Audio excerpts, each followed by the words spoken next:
Welcome back to my MCP server series. In a previous video, we explored the fundamentals of Model Context Protocol and how to integrate MCP servers with clients like Claude Desktop. Today, we're taking the next exciting step, building our very own MCP server from scratch. In this hands-on tutorial, I'll show you how quick and simple it is to create a fully functional MCP server using Spring AI's powerful starter packages. Whether you're looking to extend your AI applications, create custom tool integrations, or simply experiment with the MCP ecosystem, this video will give you everything you need to get up and running in just minutes. All right, I'm going to start over here at the Spring AI reference documentation. This is a really good place to get started to understand Spring AI and MCP servers. So go through the documentation if you want to learn a little bit more. It talks about the starters, starting with the standard MCP server, which has support for STDIO. This is the standard input-output server transport. And consequently, this is what Claude Desktop supports. So if you go out and install a server using Claude Desktop, it's probably using the standard in and out. So we're going to use that today, but there are other transport like the WebMVC transport, the Webflux server transport, and there are other situations where you might want to use that. But today we're going to stick with the standard input-output. So it goes into configurations, whether you want this to be an async or synchronous server type. Again, transport options, and then it goes into some features and capabilities. Really, what we're going to do is build a Spring Boot app with the MCP starters.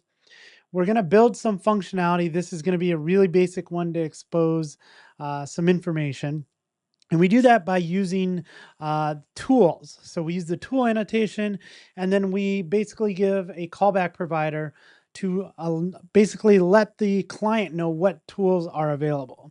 So we do that kind of like this. And then it goes in, there's resource manager and prompt management. We're not going to get into that stuff today. I want to kind of do this as the hello world of your MCP servers. Then there's some example applications out on the Spring AI GitHub repository. So there's some different examples that you can look through once you get past Hello World and want to start doing a little more. So that's that. If you're simply in Java and you're not in a Spring app, you can still use this. So there is the Java SDK, the official Java SDK for Model Context Protocol was contributed by the Spring AI team. So that's really exciting. But if you're not using Spring and want to get started with just Java in MCP, this repo will kind of walk you through some of that. So how do we get started? We need to head over to start.spring.io. We're going to create a new application. I am going to give it some metadata. I'll say dev.danvega.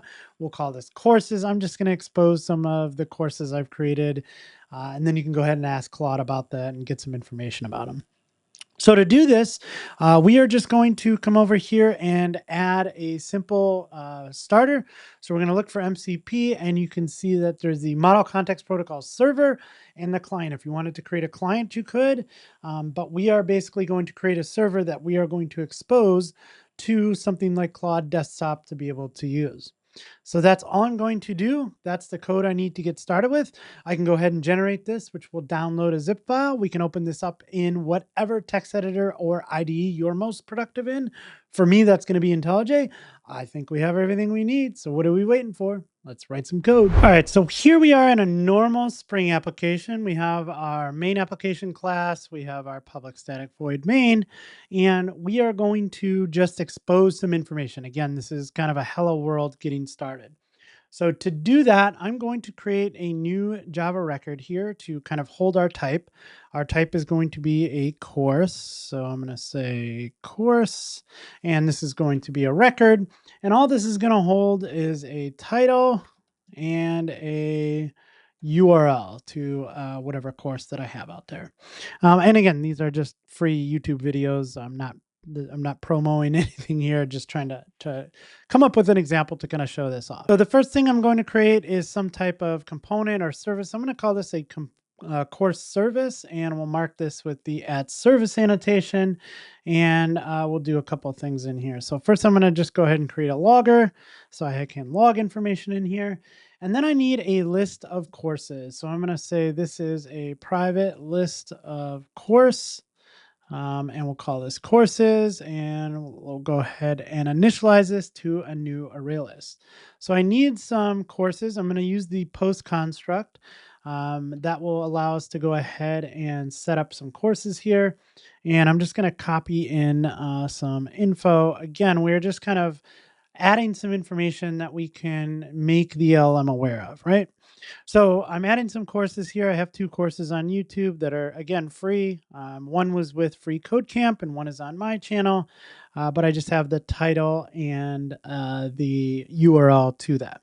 So now we need to make some functionality available to a client. And so this would just be a normal method. So I might have something that returns a list of courses, and we can call this get courses, and then we can go ahead and return courses.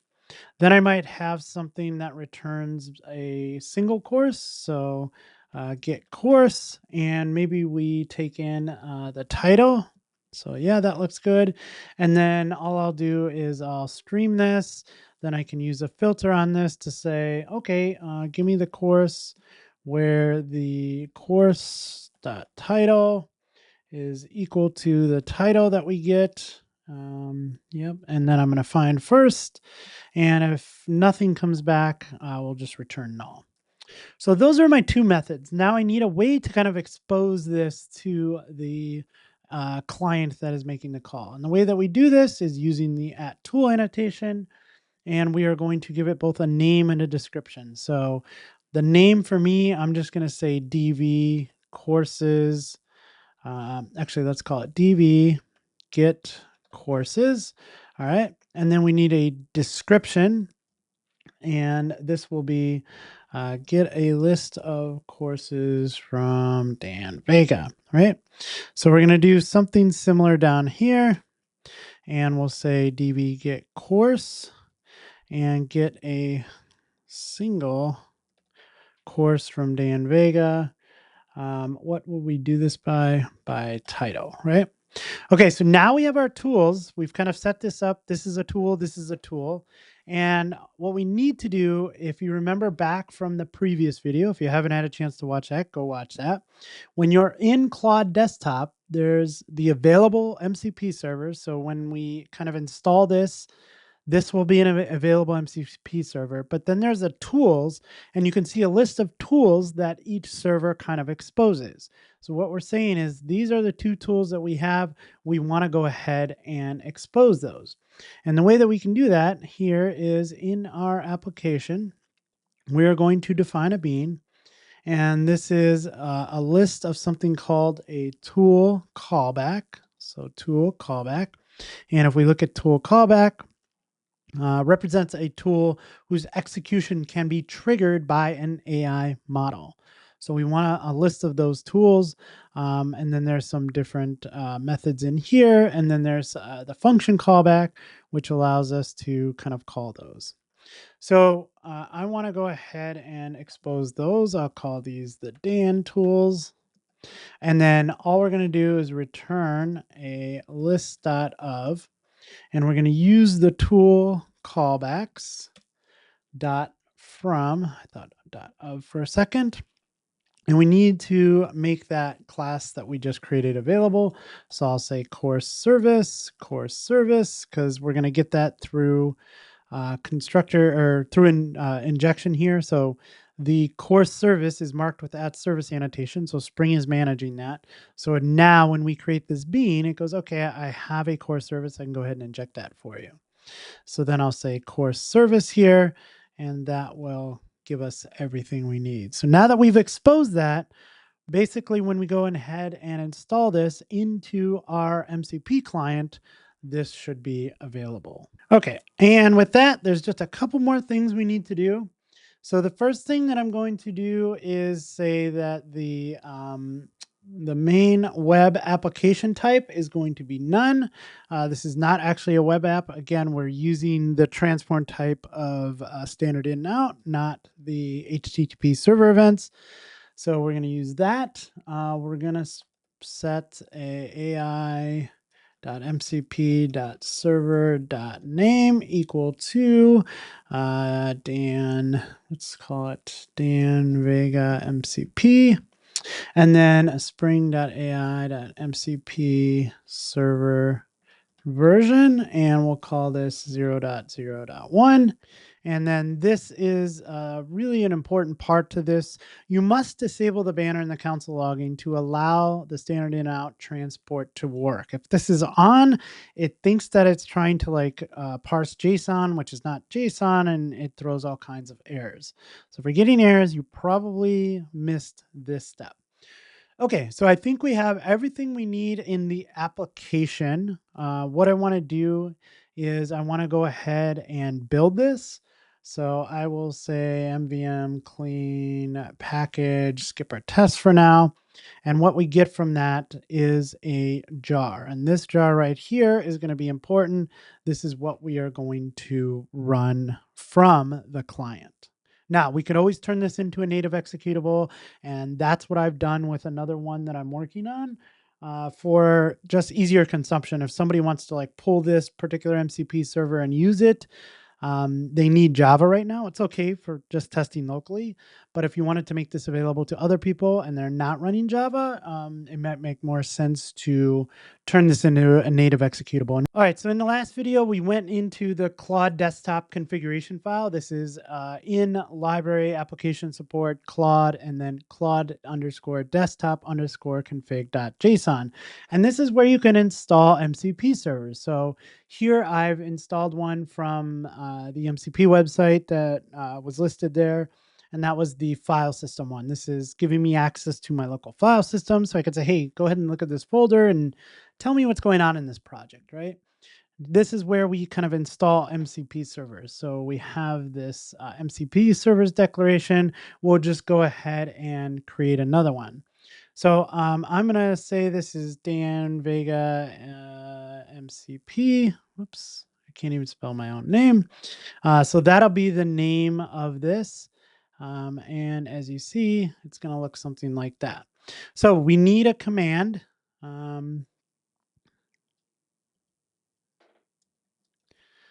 So I'll say command, and the command is going to be Java. Now I may fix that in a second and give it the full. So this is kind of giving me some suggestions here. This is where I'm going to put in the path to that courses jar that we just created using Maven package.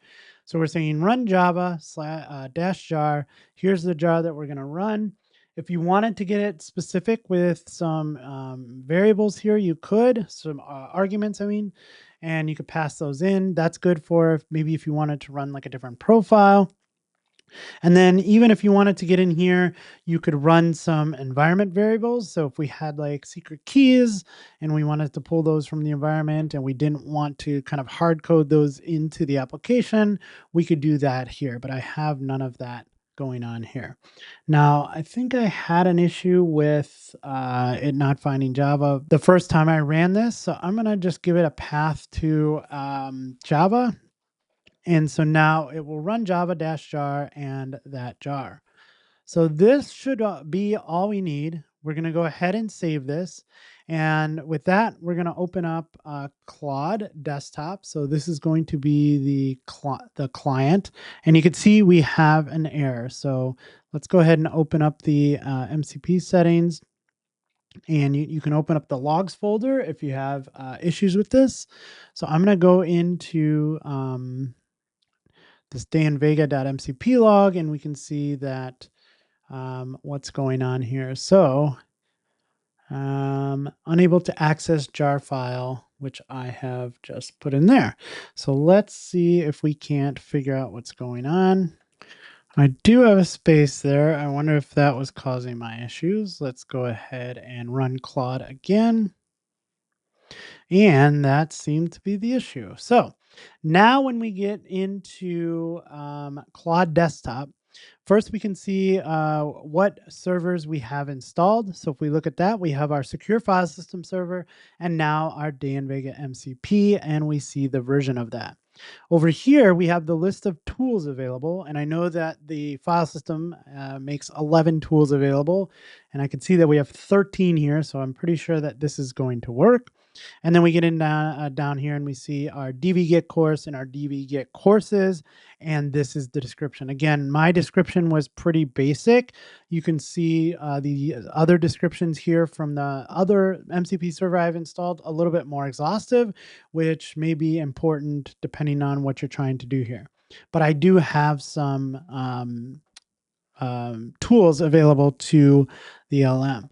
So now what I can do is I can say, can you tell me what courses Dan Vega has available?